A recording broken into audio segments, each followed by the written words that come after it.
চলো কোথায় যাচ্ছি তোমাদেরকে দেখাই। কোব্বা নাই, এই তো এই তো, এই চলো দেখো, চলো তুমি ঘুরতে নিয়ে যাব, ঘুরতে নিয়ে যাব, সারা বাদুরিয়া ঘোরাবো আমি। ও বাবালি, ও বাবালি, এই যে এই যে এই যে এই যে এই যে এই যে এই যে আমি পারি। তোমার পাপাকেও কোলে নিয়েছি, এরম কোলে, এরম কোলে, এরম কোলে। উনি বাবা, দেখো কিরম দুষ্টু, দেখেছো? শোবে না। আসলে আমার একমাত্র ভাইপো গৌতম আর ভাইপো বউ রিমা, ওদের একমাত্র কন্যা সন্তান। ওদের ঘরেতে লক্ষ্মী এসেছে একদম বছরের প্রথম দিন, পয়লা বৈশাখের দিন। তো বৈশাখের শেষের দিন 31শে বৈশাখ, ষষ্ঠী পুজো হবে। 31 দিন হলো। জানো আমাদের নিয়ম আছে ষষ্ঠী পুজোর। কি মিষ্টি মিষ্টি সুন্টু মুন্টুটা গো! ওকে আমরা ডাকনাম রেখেছি পিহু। অনেক নাম আছে, সবাই অনেক নামে ডাকছে। তো যাই হোক, আমাদের পিহু দেখো কেমন ও বাবালি হাই তুলছে।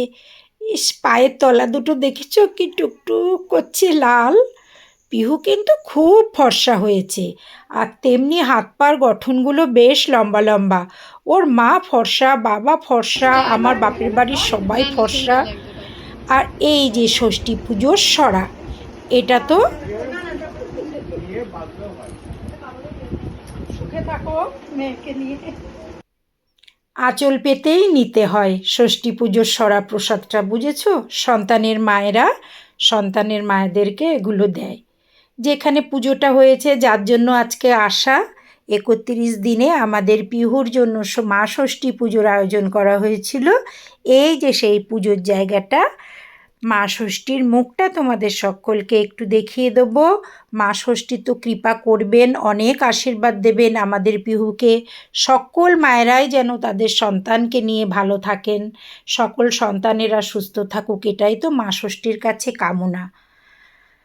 আর তোমাদের কাছেও আমি চাইলাম আমাদের পিহুকে অনেক অনেক আশীর্বাদ দেবে, অনেক অনেক ভালোবাসা দিও। পিহু যেন মানুষের মতো মানুষ হয়ে ওঠে, বাবা মার মুখ যেন উজ্জ্বল করতে পারে। তারপর এই যে আমরা সবাই মিলে দেখো, আমার বোন, বৌদি, বোনের বর, বোনের ছেলে, বোন সবাই মিলে একটুখানি ঠান্ডাতে গলাটা ভেজালাম। পিহু কিন্তু কোল ছাড়ে না, আবার শুয়ে থাকতে চায় না। কে বলবে মাত্র 1 মাস ওর বয়স! কি দুষ্টু কি দুষ্টু! সোজা করে দাঁড় করালে ভালো থাকে, লাফালাফি করবে, পারলেও এখনই উঠে দাঁড়ায়।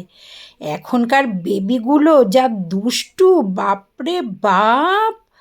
এরকম নাচালে চুপ, কোলে শোয়ালে প্যাঁ, এরকম ব্যাপার। দেখো দেখো আমাদের পিহুর মুখটা, সবাই দেখো, আমাদের পিহুকে আশীর্বাদ করো।